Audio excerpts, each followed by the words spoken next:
পুলিশের ব্যবহৃত যানবাহন লক্ষ্য করে নাশকতার আশঙ্কায় দেশ জুড়ে সতর্কতা জারি করা হয়েছে। শনিবার এক জরুরি বার্তায় এ নির্দেশনা দিয়েছে পুলিশ সদর দফতর।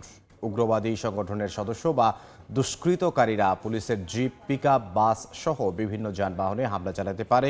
গোয়েন্দা সংস্থার এমন তথ্যের ভিত্তিতে মাঠ পর্যায়ের সব ইউনিটকে তাৎক্ষণিক নিরাপত্তা ব্যবস্থা জোরদারের নির্দেশ দেওয়া হয়। এতে বলা হয়েছে, কোনো অবস্থাতেই চালক বা দায়িত্বপ্রাপ্ত সদস্য ছাড়া যানবাহন ফেলে রাখা যাবে না। ডিউটি শেষে থানা, পুলিশ লাইন্স, অফিস কম্পাউন্ড কিংবা অন্যান্য নির্ধারিত স্থানে রাখা সব সরকারি যানবাহনের নিরাপত্তাও বাড়ানোর নির্দেশ দেওয়া হয়েছে। এসব স্থানে নিয়মিত টহল, প্রয়োজনীয় নজরদারি এবং সন্দেহজনক ব্যক্তি বা বস্তু শনাক্তে বিশেষ সতর্কতা অবলম্বনের উপর গুরুত্ব আরোপ করা হয়েছে।